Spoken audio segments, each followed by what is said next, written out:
입니다. 네, 저보고 인사하지 마시고 옆 사람 보고도. 예.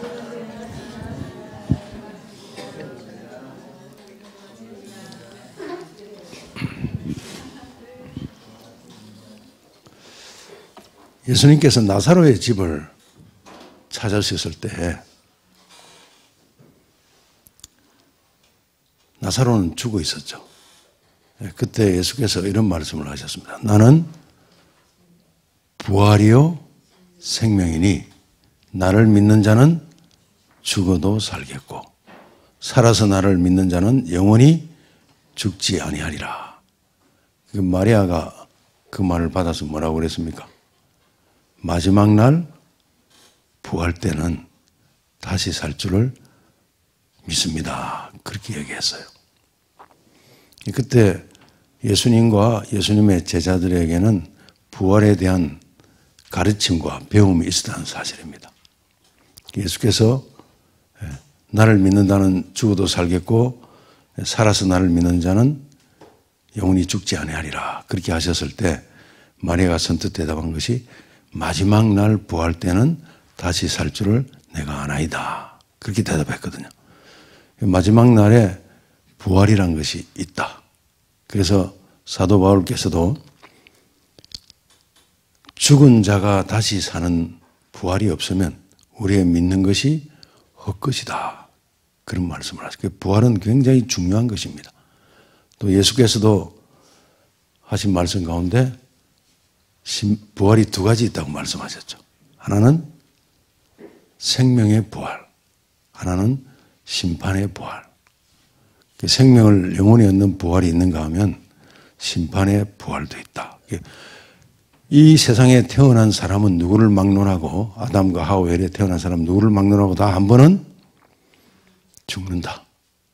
근데 마지막 날에 부활이 있다. 생명의 부활로 일어서는 사람이 있고 그 다음에 심판의 부활로 일어서는 사람이 있다. 이게 신약 성경에 나타난 부활에 대한 가르침입니다. 부활이 도대체 뭐며 또 예수 그리스도께서는 십자가에서 분명히 죽었는데 왜 부활하실 수가 있었을까? 한번 생각해 보신 적이 있나요? 저는 그게 굉장히 궁금했거든요. 예수께서는 분명히 이 땅에 성육신, 육신을 이루시고 이 땅에 오셨고 그 예수의 육신을 가리켜서 로마서나 이런 데 보면 죄 있는 육신의 모양이다. 또 이 바울 사도를 통해서 예수 그리스도의 성육신에 대한 내용이 성경에 많이 기록이 되어 있습니다. 빌립보 2장 5절은 그는 근본 하나님의 본체의 형상이시나 하나님과 동등됨을 취할 것으로 여기지 아니하시고 오히려 자기를 비워 그 종의 형체라는 것이 뭐예요? 종의 형체를 지녀. 그죠? 사람들과 같이 되셨고 십자가에 죽기까지 복종하셨다. 그리고 예수께서 육신이 되신 이유를 히브리서에서는 뭘 맛보기 위해서 육신이 되셨다? 죽음을 맛보시기 위해서. 하나님은 죽으실 수 없는 존재잖아요. 맞아요, 틀려요? 근데 하나님이 죽으셔야 되거든요. 하나님이 죽으셔야 문제가 해결되는데 하나님이 죽으시려면 죽을 수 있는 존재가 되셔야 되잖아요. 그게 예수 그리스도의 성육신이에요. 이해가 가십니까? 네. 우리와 같은 죄 있는 육신의 모양이 돼야 그분이 진짜 죽음을 경험할 수가 있거든요. 영으로 그냥 계시면 죽으실 수가 없겠죠. 그리고 이미 예수 그리스도가 하늘에서 선지하셨는데 삼위 하나님 중에 한 분이시잖아요. 그죠? 삼위일체 하나님 한 분이시기 때문에 그 형태의 모습으로 나타나면 죽으실 수가 없는 거예요. 그래서 죽을 수밖에 없는 인간의 모양을 그분이 취하신 거예요. 그러면 실제적으로 죽으셨잖아요. 십자가에서. 근데 어떻게 부활하실 수가 있었을까? 한 번도 생각 안 해보셨죠. 그죠? 이 이치를 깨닫는데 우리의 부활도 관여가 되어 있습니다. 우리가 생명의 부활로 일어나느냐 아니면 심판의 부활로 일어나느냐. 그냥 부활절이라고 막 기쁘다 하고 예배당에 가서 뭐 예배 드리고 그렇게들 하셨나요? 근데 의미는 생각은 한 번도 안 해보셨죠? 너무너무 중요한 겁니다. 부활절날 교회 가면 뭐 해요? 그냥 예배 드리고 계란. 근데 그 계란 가지고 뭐 하는 거예요? 계란에 어떤 의미가 있는지는 배우셨나요? 어떤 의미가 있다고 배우셨죠?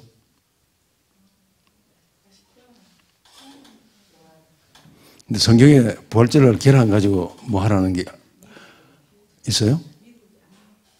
그 한 절이라도 찾아오면 제가 현찰로 100만 원을 드릴게요. 없어요, 없어. 예. 그날 계란 장사들 되게 매상 올려주는 날입니다. 예. 그것보다 부활의 진정한 의미를 우리가 이해하는 것이 참으로 중요합니다. 창세기에 보면 에덴 동산에 아담과 하와가 선악을 알게 하는 나무를 따먹고 그들이 선악을 알게 하는 나무를 따먹었다는 의미를 제가 설명드렸죠. 하나님을 오해하게 하는 사단의 꾀임에 빠져서 하나님을 등져버린 거예요. 등져버린 거예요. 하나님께서 분명히 너희가 이 선악을 알게 하는 나무를 먹으면 정녕 죽으리라 한 것은 하나님과의 관계가 완전히 깨어져 버린다는 거예요. 그래서 네가 흙에서 왔으니 흙으로 돌아갈지라. 그것은 선악을 알게 하는 나무를 제가 참 궁금해했거든요. 많은 사람들 왜 선악을 알게 하는 나무를 두어가지고 근데 선악을 알게 한 나무는 사랑의 하나님의 사랑의 극치를 표현하는 것이에요. 우리는 우리 의지와 상관없이 아담과 하와도 세상에 존재하게 됐잖아요. 하나님은 아무리 좋은 것으로 다 주고 다 둘러싸시고 나는 너희를 사랑한다고 해도 그들 마음에 그 하나님에 대한 좀 온전하고 순수한 하나님을 알고 하나님의 사랑에 반응하는 그 사랑의 관계가 형성이 될 때 그 사랑은 가치가 있고 순수한 것입니다. 하나님은 그것을 원하셨거든요. 사람을 로봇으로 만드신 게 아니고 여러분들이 자녀를 키울 때 자녀의 마음이 엄마 아빠의 사랑을 이해해 주기를 얼마나 간절히 소망합니까? 그런데 자녀들이 처음부터 그걸 잘 이해하던가요? 어떤 자녀는 자꾸 거꾸로 가잖아요. 그러나 부모는 그걸 인내하면서 언젠가는 얘가 내 마음을 알아주겠지. 특히 개망난이 자녀를 키워본 엄마들 마음 아마 그럴 거예요. 우리 하나님의 온전하신 사랑의 하나님은 우리를 로봇과 같은 존재로 만드신 것이 아니고 참으로 똑같은 사랑을 나눌 대상으로 그렇게 창조하신 거예요. 하나님의 형상을. 첫날인가 말씀드렸죠?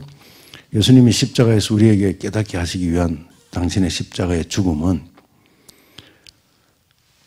아버지 하나님과 아들 하나님이 서로 사랑하는 그 사랑과 아버지 하나님이 우리를 대하여 사랑하는 그 사랑이 다르지 않고 똑같은 것을 깨닫게 하기 위해서 겟세마네에서 그 기도를 하시고 십자가에서 나는 너희가 어떤 처지, 우리가 아직 죄인 되었을 때 그리스도께서 우리를 위하여 십자가에서 죽으심으로 하나님께서 우리에 대한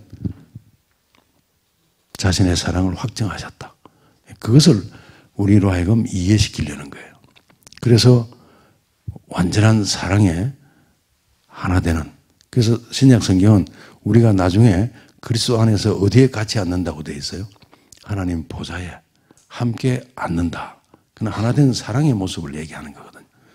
근데 사단이 나타나가지고 오해시킨 거예요. 야, 그 선악을 알게 한 나무는 너희들이 하나님 될까봐 하나님을 완전히 오해하게 만든 거고 하나님은 그 사랑의 자유를 주신 거예요.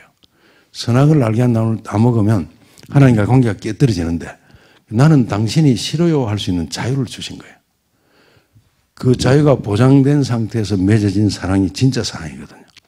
그래서 그 사랑의 자유를 주신 다음에 그것을 그래도 그걸 깨뜨리고 돌아서는 그게 너무너무 하나님 마음에 가슴이 아프잖아요.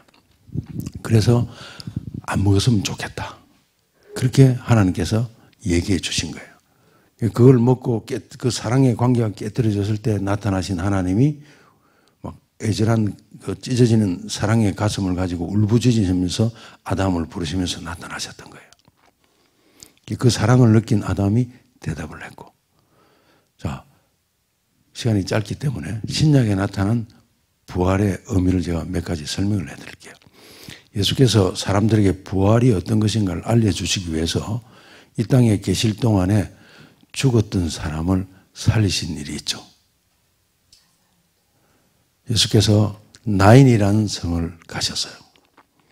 예수께서 어떤 곳을 가실 때는 특별히 어떤 사람을 만나기 위해서 가십니다. 제가 성경 읽어보니까 다 그렇게 돼 있어요. 그 나인이라는 성을 가니까 한 장례 행렬이 지나고 있었어요. 장례 행렬이. 근데 누가 죽었죠? 네, 홀어미의 외아들이 죽었어요. 성경에 그 구절이 참 많은 것을 제 마음에 느낄 수 있도록 해줘요. 홀어미의 외아들. 우리 한국에도 옛날에 보면 홀어미의 외아들에게는 딸 보내지 말라.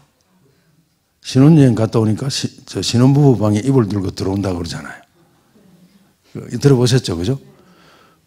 남편을 일찍 잃고 청산 가보다가 아들 하나, 그 아들을 정말 남편이자 아들이자 연인처럼 생각하고 온 것을 쏟아부으고 그 아들도 형제도 없고 엄마 하나 의지하고 그 사랑은 끊을래야 끊을 수 없는 사랑이에요. 얼마나 끈끈하게 연결되어 있을까요? 예수께서 그곳을 간 이유가 있습니다. 예수님의 가슴은요, 에덴 동산에서 사랑의 아픔을 경험하시고 찢어진 그분의 가슴은 끊을래야 끊을 수 없는 그 사랑을 비집고 들어온 사망이라는 권세를 그냥 용납하실 수가 없는 거예요. 그 가슴에. 그래서 홀어미의 외아들이 엄마가 먼저 죽었으면 덜 할 텐데 아들이 덜렁 죽었으니까 그 엄마의 가슴 얼마나 찢어졌겠습니까? 온통 하늘이 다 무너져 갔겠죠. 그 장례 행렬을 세우시고 청년아 일어나라 하고 부활시키신 거예요. 그 사랑을 비집고 들어온 그 사망의 권세를 거기서 물리치신 거예요. 살리신 역사를 살펴보면 다 그렇습니다. 또 하나는 갈릴리 호수 주변에서 막 밤이 맞도록 일하시고 또 강을 호수를 건너가 가지고 그라사의 광인을 치유하시고 쉬지도 않아야 하시고 바로 돌아오시는데 저 건너편에서 웬 사람이 예수님을 찾아왔다가 예수님 거기 계신다고 찾아왔다가 안 계시니까 막 억장이 무너져 가지고 안절부절 못하는 사람이 있었는데 그 사람이 회당장 야이로였어요. 야이로. 그 애절한 사랑의 아픔이 막 예수님한테 전달이 되니까 예수님이 쉬지도 않고 바로 건너오시는 거예요. 오니까 야이로가 넙죽 엎드리면서 내 딸이 지금 당장 죽게 됐는데 좀 살려달라고 하는 거예요. 그래서 제가 그 성경 기사를 보니까 그 딸의 나이가 몇 살요? 무남동녀 외동딸의 12살이었어요. 무남동녀 외동딸 얼마나 금지옥엽처럼 키웠겠습니까? 그리고 12살 같으면 참 예쁠 때잖아요. 그죠? 눈에 넣어도 아플지 않을 그럴 때. 근데 이 딸이 그냥 무남동녀 외동딸로서 키운 그 딸이 아파 죽을 병에 걸렸으니까 이 아버지의 마음이 얼마나 안타까웠겠어요. 자기 목숨을 바쳐서라도 살리고 싶은 마음이 있었을 거잖아요. 그런데 예수의 소문을 듣고 예수님을 찾아 나섰던 거예요. 예수께서 그걸 이미 알고 가셨죠. 그래서 가자 하고 집으로 가시잖아요.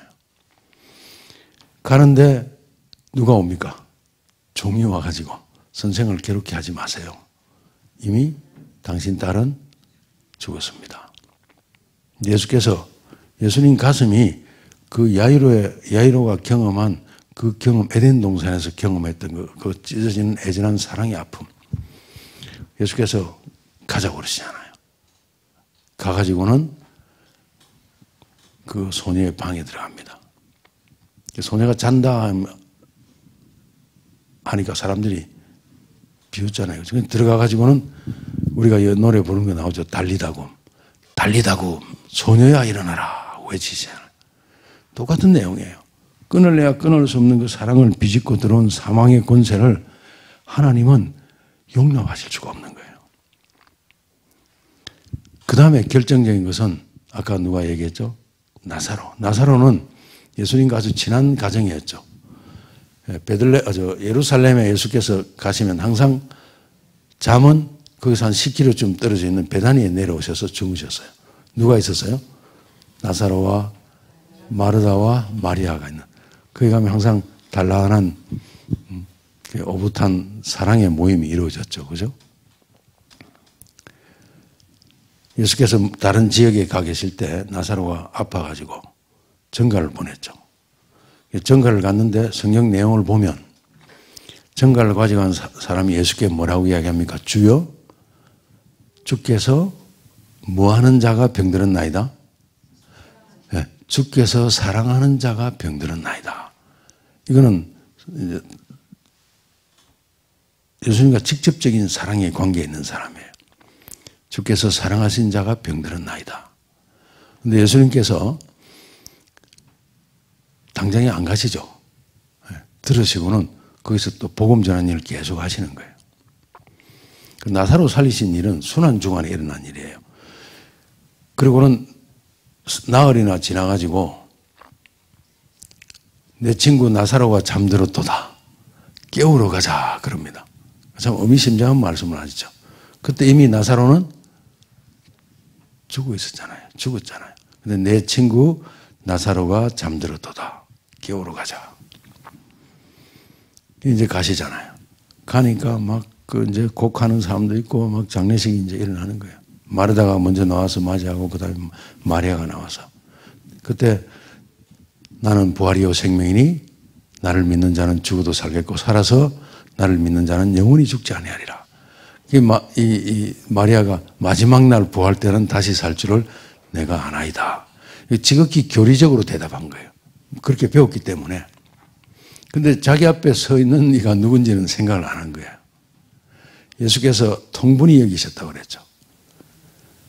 그리고 가니까 또 막 곡하는 사람들이 있고 한데 예수님께서 그 모습을 보고 또 막 가슴이 속이 그냥 통분히 여기서 눈물을 흘리잖아요. 그 예수님의 눈물은 나사로를 살리시러 가신 분이 나사로의 죽음을 애도할 이유는 없죠. 그죠? 사람들이 하는 모습을 보니까 너무 막 안타까우셔서 눈물 흘리신 거예요. 그때 그 사람들의 모습이나 우리는 어쩌면 같을지 몰라요. 우리는 성경을 글자대로 그냥 교리적으로 보고 있는지도 모릅니다. 그때 그 사람들이 그랬거든요. 그리고는 예수께서 무덤을 돌을 옮겨놓아라. 그 동굴식으로 된 무덤이니까 옮겨놓아라. 그리고는 그 앞에 서셔서 성경에 보니까 큰 소리로 외치셨다고 되어 있어요. 큰 소리로. 나사로야 나오너라. 그 음성 속에는 나사로뿐만 아니고 그리스도와 사랑의 관계 속에 젖어든 모든 사람들, 아담 이래로 이 세상 역사의 마지막까지 존재할 모든 사람들을 향한 그 사랑의 큰 외침이 담겨 있었습니다. 파워가 담겨 있었어요. 나사로야 나오너라. 우리도 언젠가 그 음성을 들을 수 있을 것입니다. 나사로가 그냥 수위를 두른 채로 나오지 않습니다. 예수 그리스도의 십자가의 부활을 보면 그 이치를 이해하게 됩니다. 죄 가운데서 하나님을 등지고 흙으로 돌아갈 수밖에 없는 인간들에게 그 인간들을 향한 끊을 수 없는 사랑을 가지고 십자가에서 나는 너희가 어떤 죄인의 모습일지라도 나는 너희를 내 생명을 바치고 하나도 숨기는 것이 다 벌거벗은 채 너를 위해서 다 준다. 그 지고한 사랑을 어떤 사망의 권세가 붙들어 줄 수가 있겠습니까? 성경은 죄의 삭시 사망이라고 하는데 죄도 하나도 없으신 분이 십자가에서 무죄인들 향해서 당신의 생명을 완전히 바치면서 호소하는 그 사랑의 권세를 잡아둘 죄의 세력이 어디에 있겠습니까? 그래서 예수님은 그 지고하신 숭고한 사랑 그것 때문에 예수님은 다시 사신 것이에요. 하나님이시기 때문에 죽었다가 다시 살아났다고 생각하면 그건 오해예요. 하나님이심에도 불구하고 하나님과 동등됨을 취할 것을 여기지 아니하시고 완전히 비우시고 죄 있는 육신의 모양으로 오셔서 생명을 바치시는 그 사랑을 잡아둘 사망의 권세가 없습니다. 그래서 이것을 이해한 사도 바울이 내가 확신하노니 사망이나 생명이나 천사들이나 권세자들이나 현재일이나 장래일이나 능력이나 높음이나 기쁨이나 다른 어떤 피조물이라도 제일 먼저 나온 게 사망이 나오잖아요. 그죠? 우리를 우리 주 그리스도 예수 안에 있는 하나님의 사랑에서 끊을 수 없으리라. 우리가 생명의 부활이 일어나는 것은 십자가를 통해 우리에게 보여주신 이 우주에서 어떤 것도 견줄 수 없는 그분의 사랑에 우리가 동화되어서 그분과 사랑에 빠지는 것 외에는 우리를 어떻게 할 수 있는 것이 하나도 없습니다. 내가 길이요 진리요 생명이니 나로 말미암지 않고는 아버지께로 올 자가 없느니라는 말씀 속에 그 의미가 들어있는 거예요. 그리스도와 내가 뭐로 하나 되는 길? 그분의 사랑을 느끼고 그분의 사랑으로 내가 그분과 사랑의 관계에 빠지는 것. 그래서 예수께서는 나사로를 항상 만나서 사랑을 나누던 나사로를 내 친구 나사로, 내 친구 나사로. 이거는 구약과 신약을 통틀어서 믿음의 사람들에게 하나님께서 주시는 거예요. 믿음의 조상 아브라함을 별명을 주셨다고 그랬죠? 내 벗 아브라함, 내 친구 아브라함. 한때는 선한 일도 많이 했지만 말년에 참 지독하게 나쁜 짓도 많이 한 다윗을 가리켜서 하나님께서 뭐라고 부르셨죠? 내 마음에 합한 사람. 이게 기독교 신앙의 본질입니다. 이게 우리를 영원한 생명으로 인도해가는 신앙의 본질이에요. 그래서 사도 요한도 기록하고 있잖아요. 사랑하는 자들아 우리가 사랑하자. 우리가 하나님을 먼저 사랑한 것이 아니요. 하나님이 먼저 우리를 사랑하셨다는 것을 우리가 알고 믿는다는 것. 그래서 결국은 우리가 앉게 될 것이 하나님의 보좌에 그리스도와 함께 앉게 된다는 내용이 성경에 나오지 않습니까? 삼위일체에서 죄로 죽을 수밖에 없던 인간들이지만 십자가의 사랑을 이해하고 그 사랑을 받아들이고 그분과 사랑으로 하나 된 사람들은 하나님의 보좌에 함께 앉게 된다. 하나 된 것을 얘기하는 것입니다. 그런 사랑은 지금 여러분들 앞에 펼쳐져 있습니다. 그래서 성경에 이런 구절이 있죠. 영생을 취하라. 펼쳐져 있기 때문에 우리가 그냥 손을 뻗으면 되는 거예요. 사랑하는 사람을 만나면 순간에 마음이 확 쏠려가듯이 십자가를 바라보면서 그분의 사랑에 동화되는 길, 생명의 길입니다. 그 사랑은 제한됨이 없습니다. 그 사랑에 한번 빠지면 세상이 달라 보입니다. 오늘까지는 내가 참 그전에 가지고 있던 내 모습 그대로 걱정, 근심하고 막 힘들어하고 살았는데 이 사랑에 한번 딱 받아들이고 그 사랑에 예수님에게 한번 내가 딱 반해버리면 어제 보던 하늘과 오늘 보던 하늘이 달라요. 듣던 새소리도 달라져요. 하나의 들풀도 보면 옛날에는 뭐 별로 막 근데 이제 그 풀 하나하나까지도 보면 그 속에서 뭐가 다 느껴져요? 하나님의 사랑. 과일 채소 하나하나에 담겨져 있는 그분의 사랑이 내 속에 막 밀려오기 시작합니다. 그러면 여러분들은 삽니다. 살아요. 그냥 당장이 병나는 정도가 아니고 영원한 생명의 소유자가 된다는 사실을 기억하시기 바랍니다. 그런 축복을 취하시게 되기를 주의 이름으로 축원합니다. 기도하겠습니다. 사랑의 구주 예수님, 우리를 향한 그 애절한 사랑, 목숨까지 바치시면서 사랑을 호소하시는 십자가의 그 예수님을 우리가 이해하지 못하고 알지 못하고 단지 우리에게 살아가는 데 필요한 물질의 축복이나 자녀들에 대한 축복이나 이런 것들 때문에 하나님을 믿노라고 살아왔던 지난 생애를 알게 하시니 감사합니다.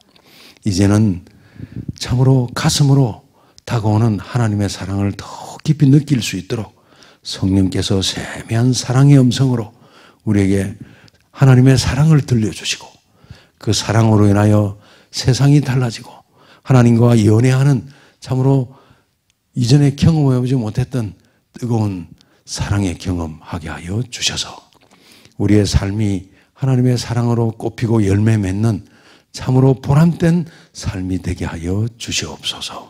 예수님의 이름으로 감사드리며 기도하옵나이다. 아멘. 아멘. 감사합니다. 생명의 사랑을 다 소유하시기 바랍니다. 할렐루야.